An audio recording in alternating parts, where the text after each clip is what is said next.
नमस्कार। द्वीप दर्पण में आप सभी का स्वागत है। आइए एक नज़र डालते हैं आज के मुख्य अंश पर। रक्षा मंत्री राजनाथ सिंह ने सांसद को दिया आश्वासन। मुख्य सचिव ने मटेरियल रिकवरी फैसिलिटी का किया उद्घाटन। और वित्त सचिव ने कहा, बजट में गरीब, किसान, युवा और महिलाओं को किया गया फोकस। अब द्वीप दर्पण विस्तार से। अंडमान निकोबार द्वीप समूह के सांसद विष्णुपद रे ने हाल ही में माननीय राष्ट्रीय राजमार्ग और सड़क परिवहन मंत्री नितिन गडकरी से मुलाकात कर उनसे चारथम और बम्बू फ्लैट के बीच पुल के लंबे समय से लंबित कार्य की स्वीकृति का अनुरोध किया। सांसद ने मंत्री को बताया कि द्वीपवासियों को इस परियोजना को लेकर एनडीए सरकार से काफ़ी अपेक्षाएं हैं। माननीय मंत्री नितिन गडकरी ने सांसद विष्णुपद रे के अनुरोध पर सलाह दिया कि इस कार्य की स्वीकृति के लिए रक्षा मंत्रालय से सिफारिश की आवश्यकता है।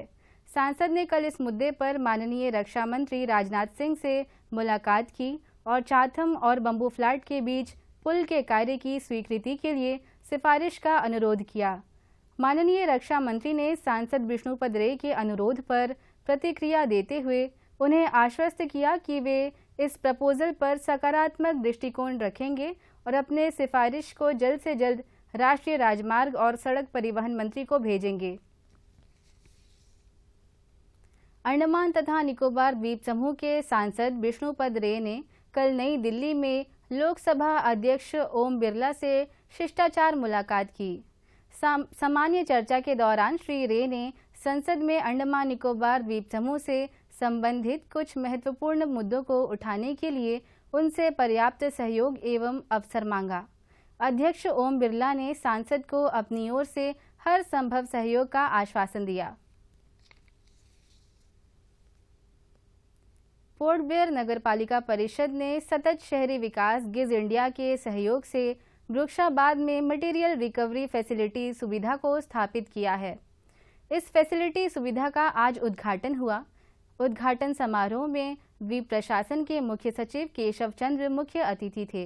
उन्होंने इस मटेरियल रिकवरी फैसिलिटी केंद्र के शिलापट का अनावरण किया और रिबन काटकर उसका उद्घाटन किया।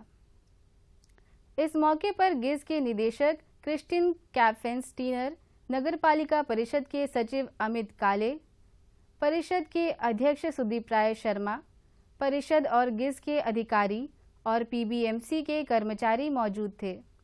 गिज इंडिया के निदेशक ने मुख्य सचिव केशव चंद्र को इस रिकवरी फैसिलिटी केंद्र की स्थापना और इसमें कचरों को अलग अलग कर उसके उचित निपटान के लिए स्थापित किए गए मशीनों और उसकी कार्यप्रणाली की जानकारी दी। साथ ही इसका निदर्शन भी प्रस्तुत किया गया।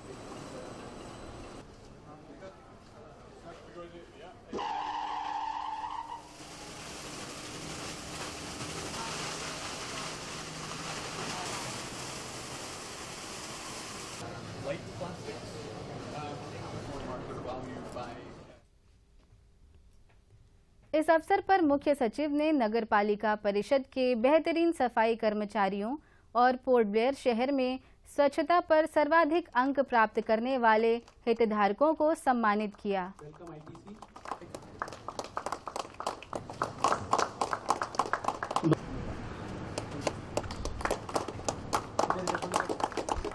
सबसे पहले तो मैं पीबीएमसी के चेयरपर्सन, उनके सेक्रेटरी और यहाँ पे जितने भी काउंसलर्स हैं सबको बहुत बहुत बधाई देना चाहता हूँ। इस जगह पर यदि आप पहले आए हैं तो आपने देखा होगा कि कितनी गंदगी से भरा हुआ रहता था, इसमें कोई घुस नहीं सकता था। लेकिन आज ये पूरा का पूरा एरिया ट्रांसफॉर्म हो गया है और इस तरह ट्रांसफॉर्म हुआ है कि पूरे शहर की गंदगी को ये ठीक कर सकता है। इसमें बहुत सारी मशीनें लगी हैं। GIZ के हमारे 2 ऑफिसर्स यहाँ पे आए हुए हैं। मैं उन दोनों को बहुत बहुत बधाई देता हूँ कि उनके चलते आज उनके सहयोग से ये नई मशीनें आई हैं, जिसमें बहुत सारे चीज़ जिसका हम लोग ईजिली डिस्पोजल नहीं कर सकते थे, अब उनको छोटे उसको श्रेड करके छोटे पार्टिकल्स में कन्वर्ट करके उसका डिफरेंट तरीके से यूज़ कर सकते हैं। तो ये बहुत बड़ा इम्प्रूवमेंट है। पीबीएमसी को मैं बहुत बधाई देता हूँ कि ये वर्चुअली मेजर लीप फॉरवर्ड है और आगे हम देखेंगे कि पोर्ट ब्लेयर को देश का सबसे स्वच्छ सिटी हो और अंडमान सबसे स्वच्छ यूटी हो, इसके लिए हम जितना काम कर रहे हैं और इस तरफ जितना प्रयास है उसमें एक बहुत बड़ी पहल है। इसी को और हम दूसरी जगह भी रेप्लिकेट करेंगे। और सबसे अच्छा तो मुझे लग रहा है कि ये पूरा जगह जो ट्रांसफॉर्म हो गया है 1 महीने के अंदर, ये अभूतपूर्व है। तो इसके लिए मैं सबों को बहुत बहुत बधाई देता हूँ और सारे लोगों से अनुरोध करता हूँ कि जो भी हमारा सॉलिड वेस्ट मैनेजमेंट का रूल है उसको थोड़ा फॉलो करें, कि हर एक आदमी यदि थोड़ा थोड़ा कंट्रीब्यूट करेगा तो पूरा शहर साफ़ होगा। और इसमें सबों की भूमिका है, सबों की रिस्पॉन्सिबिलिटी है। सब अपनी रिस्पॉन्सिबिलिटी समझ के आगे आए और जो घरों से कचरा निकलता है उसको अच्छी तरह सेग्रीगेट करें, ताकि आगे आने वाले वर्कर्स पे भार कम हो जाए और पीबीएमसी पे भार कम हो। आप सबों को बहुत बहुत बधाई देते हुए बहुत धन्यवाद देता हूँ। केंद्रीय वित्त एवं कॉरपोरेट कार्य मंत्री निर्मला सीतारमण ने कल संसद में 2024-25 के लिए केंद्रीय बजट पेश की। इस बजट पर देश भर से प्रतिक्रियाएं सामने आ रही हैं। अंडमान निकोबार द्वीप समूह में प्रशासन के वित्त सचिव सी अरविंद ने अपनी प्रतिक्रियाएं देते हुए इस बजट को अब तक का बेहतरीन बजट बताया। उन्होंने कहा कि इसमें गरीब, किसान, युवा और महिलाओं को फोकस किया गया है। सेंट्रल गवर्नमेंट की बजट प्रेजेंट किया था honourable union finance minister Shrimati Nirmala Sitharaman madam, and it is one of the path-breaking budget presented by the NDA government, and the major 4 themes are poor, farmer, youth, women, and such a highly focused and the budget aims to make India a Viksit Bharat before 2047, and the major themes are employment, skilling, MSME, and middle class. And as far as Andaman Nicobar is concerned, the government has allocated 5,985 crore. In fact, over and above the OTAN account, at present 119 crore for the smart city project has also been allocated. And in the economic survey 2023-24 presented before the Union Parliament, Andaman and Nicobar Islands along with Lakshadweep are projected to be promoted for ecotourism and ship related activities. And the Government of India for the first time has completely changed the method of job creation. In fact, more than 2 crore 90 lakh jobs are being promoted through private sector. There is a scheme which supports the employees, the first time employees who will join the formal sector. उनके लिए 15,000 रुपया तक first 3 instalment Bharat सरकार देगी। उसके लिए 2 करोड़ 10 लाख युवा को जॉब मिलने के लिए योजना बनी हुई। एंड दूसरी स्कीम है एम्प्लॉयर्स के लिए जो नौकरी देता है उनके लिए भारत सरकार ने ये स्कीम फ्रेम किया। पहले 2 साल में जो भी नया रिक्रूटमेंट होगा उनके लिए EPFO contribution, which is roughly around 12% of the salary, up to 3,000 per month सरकार देगी। इस स्कीम के अंदर कम से कम 50 लाख नया जॉब क्रिएट करने के लिए उम्मीद है। And third scheme is for manufacturing के लिए, उसमें भी link benefit will be given to both employer as well as employee. Whoever joins a manufacturing industry, for the first 4 years, Government of India will contribute towards the EPF of both the employee as well as employer. And under this scheme, more than 30 lakh युवाओं का new नौकरी मिलने के लिए योजना बनी हुई है। Further, as far as Andaman Nicobar is concerned, हमारा all the 3 ITIs, Industrial Training Institutes, are going to be upgraded, and a new course will also be set up. And the Government of India, plus for under the electrification scheme, almost more than almost all the households and all the government buildings will be powered through solar power, and some projects have already been allocated and the work has started, and the remaining entire work is likely to be completed in the next 2 years. India tourism Port Blair द्वारा Andaman association of tour operators और जवाहरलाल नेहरू राजकीय महाविद्यालय के BBA tourism के सहयोग से आज port Blair के ऐतिहासिक राष्ट्रीय स्मारक सेल्युलर जेल के मुख्य द्वार पर हेरिटेज वॉक का आयोजन किया गया। इसमें इंडिया टूरिज्म और एएटीओ के प्रतिनिधियों के अलावा कॉलेज के विद्यार्थियों ने हिस्सा लिया। इस हेरिटेज वॉक के आयोजन के बारे में Andaman association of tour operators के अध्यक्ष एम विनोद और इंडिया टूरिज्म के सहायक निदेशक रामाकृष्णा ने दूरदर्शन से बातचीत की। आज हम ministry of tourism, India tourism Port Blair, Andaman association of tour operators और JNRM कॉलेज के साथ मिलकर एक हेरिटेज वॉक का आयोजन कर रहे हैं। ये हेरिटेज वॉक सेल्युलर जेल, जो हमारा ऐतिहासिक नेशनल मेमोरियल है, वहाँ से स्टार्ट होकर अंडमान क्लब में समाप्त होगा। आज इस हेरिटेज वॉक को करने का उद्देश्य है, जैसा कि आप सब जानते हैं, 46वां हेरिटेज वीक मनाया जा रहा है। भारत को बहुत गौरव महसूस होता है हमें कहते हुए कि भारत को इस बार अंतर्राष्ट्रीय हेरिटेज वीक का होस्ट करने का मौका मिला है और 21 तारीख को 2 दिन पहले माननीय प्रधानमंत्री यशस्वी श्री नरेंद्र मोदी जी ने भारत मंडपम में इसका उद्घाटन किया। पूरे विश्व से लोग आए हुए हैं। इस कार्यक्रम को बनाने का मकसद पूरे देश में, पूरे विश्व में आज हमारी विरासत को बचाना है। भारत ने ये जो हेरिटेज वीक बनाने का जो हमारा थीम रखा है, विकास और विरासत, हमें विकास भी करना है, अपने विरासत को भी बचाना है। आने वाली पीढ़ी को हमारे जो ऐतिहासिक धरोहर है उसके बारे में जानकारी देने के लिए पूरे देश में इस सप्ताह का आयोजन किया जा रहा है और हम धन्यवाद देना चाहेंगे माननीय नरेंद्र मोदी जी का, मिनिस्ट्री ऑफ टूरिज्म का, जो इस कार्यक्रम को पूरे देश में चला रहे हैं और हमें इसका एक भाग बनने का हिस्सा मिला। लोगों तक ये जानकारी पहुंचाने के लिए कि द्वीपों के ऐतिहासिक धरोहर के बारे में जानकारी देने के लिए आने वाली पीढ़ी को, हम ये यंग जनरेशन को इसमें जोड़ना चाहते हैं, इसलिए हमने कॉलेज के बच्चों को इसमें जोड़ा है और हम आने वाले समय में और भी हेरिटेज वॉक्स करते रहेंगे। बाकी जो ऐतिहासिक धरोहर है वहाँ भी इस कार्यक्रम का आयोजन होगा।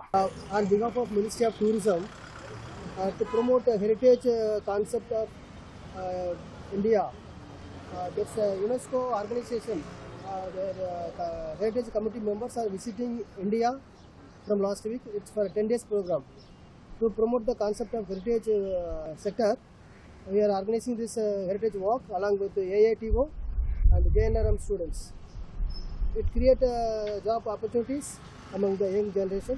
हेरिटेज ये बोले से हमारा ओल्ड चीज़ को हम लोग जो परंपरा, जो हमारा ये एक इतिहास, हिस्ट्री को हम लोग आके लाइवली रखने के लिए इस तरह एक वॉक हम लोग करते हैं सर, क्योंकि सब लोग भूल जाते हैं। आने वाला टाइम में सब ऐसा है कि सब बिजी हो जाते हैं, तो हम इस तरह एक कार्यक्रम करके हम उसको लाइव पे रखते हैं सर। और आज हम एक वॉक करने वाले हैं जिसमें हम अंडमान की जो भी हेरिटेज साइट्स हैं उन्हें विज़िट करेंगे, उनके बारे में जानेंगे और ये जो एक्टिविटी हम कर रहे हैं इससे हमें बहुत सारा इन्फॉर्मेशन भी मिलेगा और पब्लिक के प्रति अवेयरनेस भी होगा हेरिटेज साइट्स के बारे में। ये वॉक से पब्लिक के प्रति अवेयरनेस होगा हेरिटेज साइट्स के बारे में। और जैसा हम देखते हैं आजकल लिटरिंग बहुत ज़्यादा हो गया, लाइक लोग लिटर करके चले जाते हैं, सो उनके प्रति अवेयरनेस होगा कि ये जो है हमारा हेरिटेज है, इन्हें प्रिजर्व करने का हमारा रिस्पॉन्सिबिलिटी है। सो ये सब वॉक की वजह से थोड़ा लोगों के प्रति जागरूक होगा कि ये हमारा रिस्पॉन्सिबिलिटी है इन्हें प्रिजर्व करके रखने का। इसके बाद वॉक शुरू हुआ। प्रतिभागियों ने बैनर और पोस्टर लेकर इस वॉक में हिस्सा लिया। यह वॉक सेल्युलर जेल से आरंभ होकर जल क्रीड़ा परिसर होते हुए अंडमान क्लब पहुंचकर संपन्न हुआ।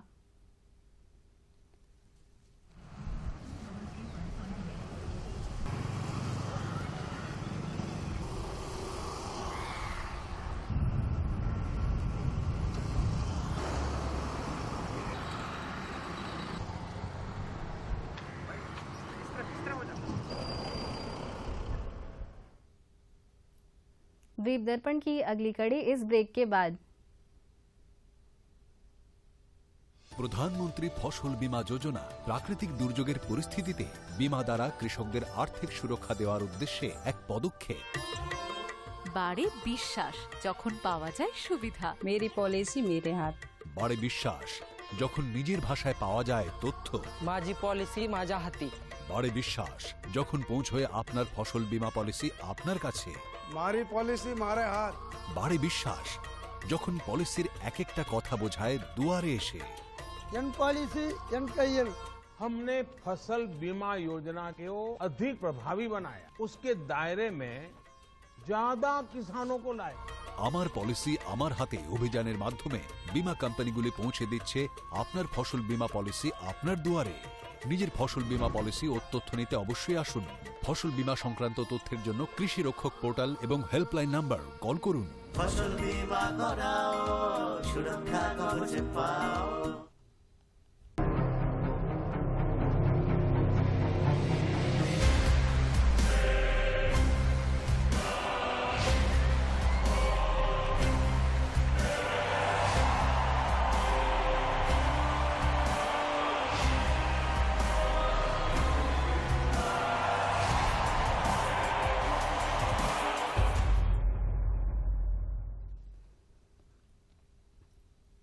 मध्योत्तर अंडमान जिले में कुपोषण मुक्त पंचायत अभियान की शुरुआत हुई है। द्वीप प्रशासन के मुख्य सचिव केशव चंद्र ने कल वर्चुअल मोड पर कुपोषण मुक्त पंचायत अभियान का शुभारंभ किया। बच्चों में कुपोषण से निपटने के लिए समर्पित प्रयास में उत्तर व मध्य अंडमान के जिला प्रशासन ने तीनों उपमंडल स्तरों पर सभी पहचाने गए कुपोषित बच्चों को पोषण किट वितरित की। उद्घाटन समारोह के दौरान उत्तर व मध्य अंडमान के उपायुक्त दिलखुश मीणा ने कुपोषण को मिटाने की दिशा में एक महत्वपूर्ण कदम के रूप में कुपोषित बच्चों को तत्काल पोषण सहायता प्रदान करने के महत्व पर प्रकाश डाला। उपायुक्त दिलखुश मीणा ने कहा कि हमारे बच्चों को आवश्यक पोषण मिले, यह सुनिश्चित करना हमारी सर्वोच्च प्राथमिकता है।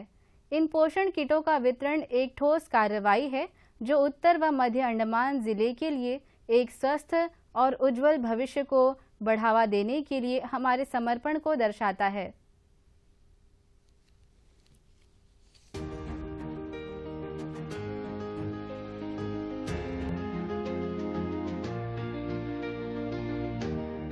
कुपोषण मुक्त भारत पोषण को शारीरिक और मानसिक स्वास्थ्य के लिए सबसे प्रभावी प्रवेश बिंदु माना जाता है, जो बौद्धिक वृद्धि और विकास के लिए अत्यंत आवश्यक है। उचित पोषण महिलाओं और बच्चों के जीवन प्रगति और कुपोषण के अंतर पीढ़ीगत चक्र को तोड़ने में महत्वपूर्ण भूमिका निभाता है।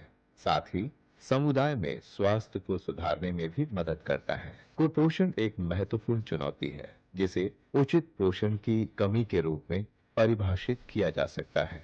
बच्चों की पोषण स्थिति का मूल्यांकन dietary, anthropometric, biochemical and physical observation के माध्यम से किया जाता है। जब बच्चे को खिलाए गए भोजन की मात्रा और पोषण मूल्य में कमी होती है तो उसके विकास में परिवर्तन आता है। यह पोषण की कमी उसके स्वास्थ्य और विकास को प्रभावित कर सकती है। उत्तर और मध्य अंडमान जिला प्रशासन कुपोषण मुक्त पंचायत अभियान की शुरुआत करने जा रहा है, जिसका उद्देश्य कुपोषण के स्टैंडर्ड ऑपरेटिंग प्रोटोकॉल को क्रियान्वित करना है। इस अभियान के अंतर्गत कुपोषण मुक्त पंचायत की घोषणा की गई है, जिसमें अन्य विभागों के साथ सहयोग करते हुए पंचायतों का आकलन और मूल्यांकन किया जाएगा। ये अभियान प्रारंभ से 3 महीने तक चलेगा। एसओपी के पहलुओं में से सप्लीमेंट्री न्यूट्रिशनल किट का प्रावधान जिला प्रशासन के माध्यम से किया जा रहा है, जिसमें कुल लगभग 2000 किट की व्यवस्था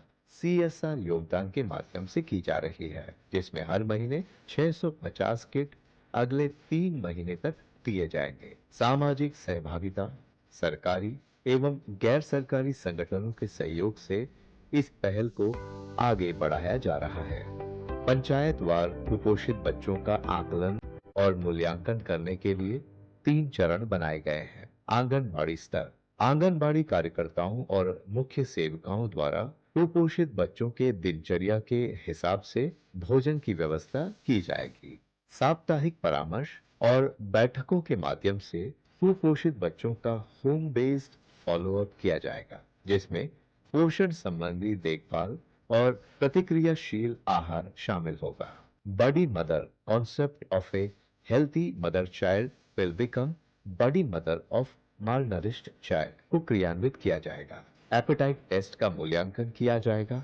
आरबीएस के टीम और मुख्य सेविकाओं और आंगनवाड़ी कार्यकर्ताओं के साथ मासिक आधार पर ग्रोथ मॉनिटरिंग की जाएगी। आंगनवाड़ी कार्यकर्ताओं को समग्र 100% उपलब्धि हासिल करने के लिए प्रोत्साहित किया जाएगा, जिसमें पूरक पोषण, उपलब्धि क्षेत्रों में विकास और आंगनवाड़ी केंद्रों में CBE कार्यक्रमों का आयोजन शामिल है। ब्लॉक स्तरीय समिति मध्यम और गंभीर कुपोषित बच्चों के विकास का 3 महीने तक निगरानी की जाएगी। कुपोषित बच्चों का चिकित्सीय मूल्यांकन किया जाएगा और उनकी वर्तमान स्वास्थ्य स्थिति की जांच की जाएगी, जिससे उनके स्वास्थ्य के बारे में 3 महीने तक सुनिश्चितता मिले। जल, स्वच्छता और स्वच्छता प्रथाओं को पंचायत स्तर पर 3 महीने तक सुनिश्चित किया जाएगा। माता पिता देखभालकर्ताओं के साथ आंगनवाड़ी और पंचायत स्तर पर बैठकों की संख्या बढ़ाई जाएगी। पंचायत स्तर पर कुपोषित बच्चों का विश्लेषण किया जाएगा। 3 महीने के बाद पंचायतवार मूल्यांकन किया जाएगा ताकि कुपोषित बच्चों की प्रगति में सुधार देखा जा सके। जिला स्तरीय समिति ब्लॉक स्तर पर मूल्यांकन के साथ जिला स्तरीय समिति को फोटोग्राफ एवं वीडियोग्राफ के साथ प्रस्तुत किया जाएगा।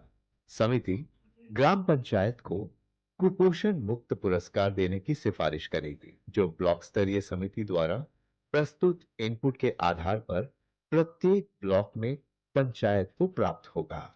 आइए हम सब मिलकर न केवल उत्तर एवं मध्य अंडमान जिला बल्कि संपूर्ण द्वीप समूह को कुपोषण मुक्त बनाने के सपने को साकार करें, जिससे कि स्वस्थ, कुशल एवं विकसित अंडमान एवं निकोबार द्वीप समूह का निर्माण हो सके।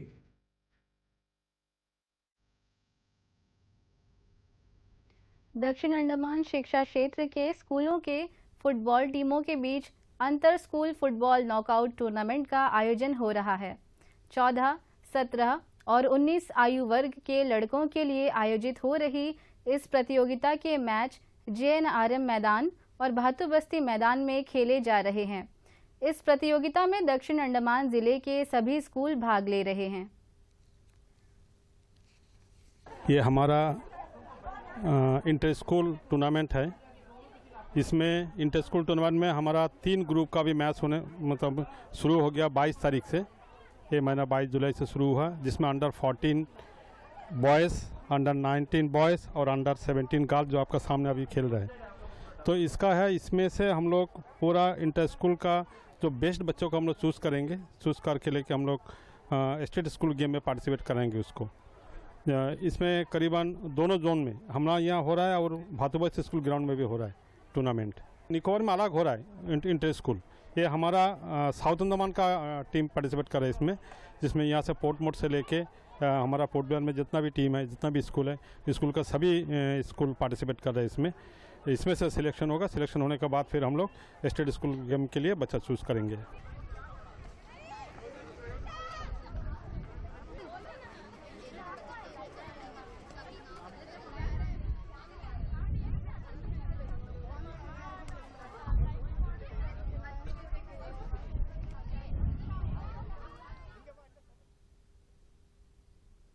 मध्योत्तर अंडमान जिले के उप शिक्षा अधिकारी कार्यालय रंगत शैक्षणिक क्षेत्र में 14 और 19 आयु वर्ग के लड़कों तथा 17 आयु वर्ग की लड़कियों के लिए अंतर स्कूल फुटबॉल प्रतियोगिता का आयोजन किया गया।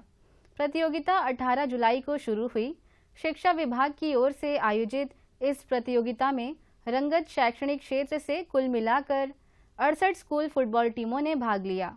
प्रतियोगिता के मैच रंगत में 4 अलग अलग जगहों पर खेले गए। 14 आयु वर्ग के लड़कों के पहले सेमीफाइनल में राजकीय वरिष्ठ माध्यमिक विद्यालय कदमतला ने राजकीय माध्यमिक विद्यालय नींबूतला की टीम को 7-0 से पराजित किया। इसी वर्ग के दूसरे सेमीफाइनल में पीएम श्री राजकीय वरिष्ठ माध्यमिक विद्यालय स्वदेश नगर ने लॉन्ग आइलैंड स्कूल को 3-1 से हराया। 19 वर्ग के लड़कों के सेमीफाइनल मैच में जवाहर नवोदय विद्यालय पंचवटी और राजकीय वरिष्ठ माध्यमिक विद्यालय रंगत की टीम ने फाइनल में जगह बनाई। प्रतियोगिता का फाइनल मैच आज नींबूतला स्कूल मैदान में खेला गया। फाइनल मैच में रंगत के सहायक आयुक्त अतुल सोनी मुख्य अतिथि थे। उन्होंने बॉल देकर फाइनल मैच को शुरू किया। पीएम श्री राजकीय वरिष्ठ माध्यमिक विद्यालय स्वदेश नगर ने राजकीय वरिष्ठ माध्यमिक विद्यालय कदमतला की टीम को 2 के मुकाबले 3 गोलों से पराजित किया।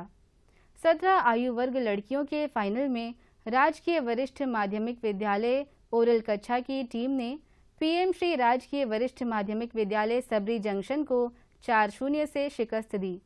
इसी प्रकार 19 आयु वर्ग के लड़कों के फाइनल में राजकीय वरिष्ठ माध्यमिक विद्यालय रंगत ने जवाहर नवोदय विद्यालय पंचवटी को 3 के मुकाबले 4 गोलों से हराकर खिताब जीता। पुरस्कार वितरण समारोह में रंगत के सहायक आयुक्त अतुल सोनी मुख्य अतिथि थे। कार्यक्रम में नींबूतला ग्राम पंचायत प्रधान सुजीत विश्वास, सीनियर सेकेंडरी स्कूल रंगत के प्रधानाचार्य सुशील कुमार विश्वास और पीएम श्री सबरी जंक्शन स्कूल के प्रधानाचार्य कृष्णा स्वामी सम्माननीय अतिथि थे। सहायक खेल निदेशक वी रंजीत कुमार के कुशल नेतृत्व में यह प्रतियोगिता आयोजित की गई। मुख्य अतिथि सहायक आयुक्त अतुल सोनी ने विजेताओं को पुरस्कृत किया। अपने संबोधन में सहायक आयुक्त ने अंतर स्कूल फुटबॉल टूर्नामेंट के लिए आयोजकों को बधाई दी। उन्होंने पुरस्कार जीतने वाली टीमों को शुभकामनाएं दी और उनका उत्साह बढ़ाया।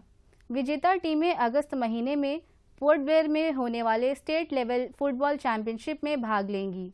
मुख्य अतिथि ने अगले महीने पोर्ट ब्लेयर में होने वाले राज्य स्तरीय चैंपियनशिप के लिए टीमों को शुभकामनाएं दी। और अब अंतर्द्वीपीय जलयान यात्रा संबंधी सूचना। एमवी हडबे स्वराज द्वीप और लॉन्ग आइलैंड होते हुए रंगत की यात्रा पर कल सवेरे 6 बजे पोर्ट ब्लेयर से प्रस्थान करेगा और इसकी वापसी कल ही दोपहर 12 बजे उन्हीं रास्तों से होते हुए पोर्ट ब्लेयर के लिए होगी।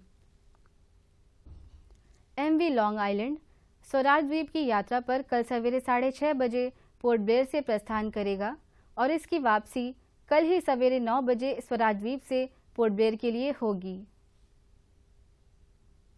एमवी कमोटा शहीद द्वीप की यात्रा पर कल सवेरे 6:30 बजे पोर्ट ब्लेयर से प्रस्थान करेगा और इसकी वापसी कल ही सवेरे 8:45 पर शहीद द्वीप से पोर्ट ब्लेयर के लिए होगी। एमवी कमोटा शहीद द्वीप की यात्रा पर कल दिन में 11 बजे पोर्ट ब्लेयर से प्रस्थान करेगा और इसकी वापसी कल ही दोपहर 2:30 बजे शहीद द्वीप से स्वराज द्वीप होते हुए पोर्ट ब्लेयर के लिए होगी। एमवी छोलदारी स्वराज द्वीप की यात्रा पर कल दिन में 11:30 बजे पोर्ट ब्लेयर से प्रस्थान करेगा और इसकी वापसी कल ही शाम 3:30 बजे स्वराज द्वीप से शहीद द्वीप होते हुए पोर्ट ब्लेयर के लिए होगी। एमवी बाराटांग शहीद द्वीप होते हुए स्वराज द्वीप की यात्रा पर कल दोपहर बाद 2:30 बजे पोर्ट ब्लेयर से प्रस्थान करेगा और इसकी वापसी अगले दिन सवेरे 5:30 बजे स्वराज द्वीप से शहीद द्वीप होते हुए पोर्ट ब्लेयर के लिए होगी।